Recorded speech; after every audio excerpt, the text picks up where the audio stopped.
اعوذ باللہ من الشیطان الرجیم بسم اللہ الرحمن الرحیم۔ آج کا واقعہ حضرت آدم علیہ السلام کی زندگی پر مبنی ہے، تو چلیے ہم اپنی ویڈیو کو شروع کرتے ہیں۔ جب انسان نے پہلے اس زمین پر قدم رکھا تو اللہ نے انسان کو دنیا میں بھیجنے سے پہلے انسان کے زندہ رہنے کے لیے تمام سامان پیدا فرمایا۔ ہوا، پانی، آگ اور مٹی یہ انسان کی بنیادی ضرورت تھی۔ اس کے بغیر تو انسان زندہ ہی نہیں رہ سکتا تھا۔ انسان کے جسم میں قوت پیدا کرنے کے لیے کھانا بھی ضروری تھا۔ اس کے لیے اللہ نے پھل، پھول، میوے، پودے، ہرے بھرے درخت پیدا کیے۔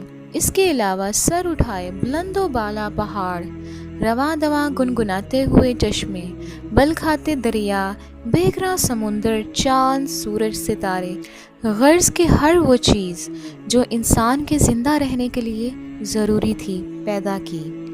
ان سب چیزوں کے علاوہ انسان کے آرام و سہولت کے لیے اور چیزوں کی بھی ضرورت تھی، وہ بھی پیدا فرمائی۔ زمین آسمان کے اندر بے شمار چھپے ہوئے خزانے اور وسائل ہیں، مثلا لوہا، چاندی، تیل، کوئلہ، گیس۔ یہ تمام چیزیں انسان کی ضرورت کی ہیں۔ ان سے انسان فائدہ حاصل کرتا ہے، اور ان تمام چیزوں کو زمین کے اندر سے نکالنے اور دریافت کرنے کے لیے ایک ایسی ذی عقل اور علم رکھنے والی ہستی کی ضرورت تھی جو ان تمام چھپی ہوئی اور اوجھل چیزوں کو ڈھونڈ کر نکالے اور اپنے ہی لیے کارآمد بنائے، اور یہ ہستی تھی انسان۔ انسان کو اللہ نے عقل اور سوچنے سمجھنے کی صلاحیت عطا کی، پھر دنیا میں بھیجا۔ سب سے پہلے انسان حضرت آدم علیہ السلام تھے۔ انسان کی نسل حضرت آدم علیہ السلام سے چلی، اور تمام انسان حضرت آدم علیہ السلام کی اولاد ہیں۔ اللہ تعالیٰ نے حضرت آدم علیہ السلام کو پیدا کرنے کے لیے ارادہ ظاہر کیا اور فرشتوں سے کہا، میں زمین پر اپنا خلیفہ بنانے والا ہوں۔ اس پر فرشتوں نے اعتراض کیا اور کہا، کیا آپ زمین پر انسان کو پیدا کرنے والے ہیں؟ انسان تو زمین پر فساد برپا کرے گا اور خون بہائے گا۔ ہم تو تیری پاکی بیان کرتے ہیں اور تیرا شکر بجا لاتے ہیں، کیا ہم عبادت کے لیے کافی نہیں ہیں؟ اللہ نے فرمایا، جو میں جانتا ہوں وہ تم نہیں جانتے۔ پھر اللہ نے خود اپنے ہاتھوں سے حضرت آدم علیہ السلام کا پتلا بنایا، پھر اسے سنوارا اور اسے مناسب شکل دی، اور اس کے جسم کا ہر حصہ خوبصورتی کے ساتھ بنایا۔ پھر اس مٹی کے پتلے میں اللہ نے اپنی روح پھونکی۔ پھر اللہ نے فرشتوں سے پوچھا کہ ان چیزوں کے نام بتاؤ اگر تم سچے ہو۔ فرشتوں نے جواب دیا، ہم نہیں جانتے، سب سے زیادہ تو آپ جاننے والے ہیں۔ ہم کو تو بس اتنا ہی علم ہے جو آپ نے ہم کو سکھایا ہے، آپ بڑے علم اور برکت والے ہیں۔ اللہ نے آدم سے کہا، اے آدم، ان فرشتوں کو ان چیزوں کے نام بتاؤ۔ اللہ نے آدم کو تمام چیزوں کے نام بتا دیے، تو آدم کے علم میں تمام باتیں آ گئی۔ آدم نے ان تمام چیزوں کے نام بتا دیے تو اللہ نے فرشتوں سے کہا، کیا میں تم سے نہ کہتا تھا کہ میں آسمانوں اور زمینوں کے اندر کی تمام پوشیدہ باتوں کو جانتا ہوں، اور جو کچھ تم ظاہر کرتے ہو اور چھپاتے ہو سب کا علم رکھتا ہوں۔ اللہ تعالیٰ نے فرشتوں سے کہا کہ آدم کو سجدہ کرو۔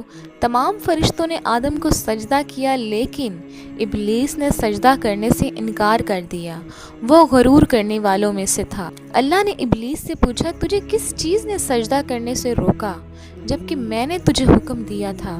ابلیس نے کہا کہ آپ نے انسان کو مٹی سے بنایا اور مجھے آگ سے پیدا کیا۔ ابلیس کے معنی مایوس اور نا امید ہونا ہے۔ اسی لیے کہا گیا ہے کہ جو شخص اللہ سے نا امید ہوتا ہے وہ ابلیس کے تابع ہوتا ہے۔ جو لوگ ابلیس اور شیطان کے بہکاوے میں آ جاتے ہیں وہ پست ہمت ہوتے ہیں، جو فرائض ان کے ذمہ ہوتے ہیں وہ ادا نہیں کرتے اور ذلیل و خوار ہوتے ہیں۔ جب ابلیس نے سجدہ کرنے سے انکار کیا تو اللہ نے فرمایا، تو آسمان سے اتر، تو نے تکبر کیا اور تو ذلیل و خوار ہوا۔ ابلیس نے کہا کہ مجھے قیامت کے دن تک مہلت دیجیے۔ اس پر اللہ نے فرمایا، تجھے مہلت دی گئی۔ ابلیس نے کہا، میں تیرے بندوں کو گمراہ کروں گا اور ہر طرف سے ان کو گھیرے میں رکھوں گا، وہ تیرا شکر بھی نہیں کریں گے۔ اللہ تعالیٰ نے حضرت آدم علیہ السلام کو حکم دیا کہ اے آدم، تم اور تمہاری بیوی بہشت میں رہو اور جو کچھ کھانا ہے فراغت سے کھاؤ، اور ایک خاص درخت کی طرف اشارہ کرتے ہوئے فرمایا کہ اس درخت کی طرف نہ جانا ورنہ تم ظالم قرار دیے جاؤ گے۔ چنانچہ آدم علیہ السلام اور حضرت بی بی حوا آرام سے رہنے لگے تو شیطان نے دونوں کے دلوں میں وسوسہ ڈالا کہ تمہارے رب نے تم دونوں کو اس درخت کے قریب جانے سے اس لیے منع فرمایا کہ کہیں ایسا نہ ہو کہ تم ہمیشہ ہمیشہ کے لیے زندہ رہنے لگو۔ میں تمہارا خیر خواہ ہوں اور تم دونوں کی بھلائی چاہتا ہوں۔ شیطان کے فریب میں آ کر حضرت آدم اور حوا نے درخت کا پھل چکھا تو دونوں بہشتی لباس سے محروم ہو گئے۔ ان کے رب نے ان کو پکارا اور کہا، کیا میں نے تم دونوں کو اس درخت کے قریب جانے سے منع نہیں کیا تھا، اور یہ نہ کہا تھا کہ شیطان تمہارا دشمن ہے؟ حضرت آدم اور حوا دونوں سے غلطی ہوئی، انہوں نے اللہ کا حکم نہیں مانا۔ اس غلطی پر دونوں کو سخت ندامت ہوئی۔ آدم نے اللہ سے معافی طلب کی اور دعا کی، اے میرے رب، ہم نے اپنے نفس پر ظلم کیا، اگر آپ ہم پر رحم نہ کریں اور ہماری مغفرت نہ کریں تو ہم نقصان اٹھانے والوں میں ہوں گے۔ آدم اور حوا کو زمین پر اتار دیا اور کہا کہ تم ایک دوسرے کے دشمن رہو گے اور ایک خاص وقت تک تم دونوں کو زمین پر رہنا ہے۔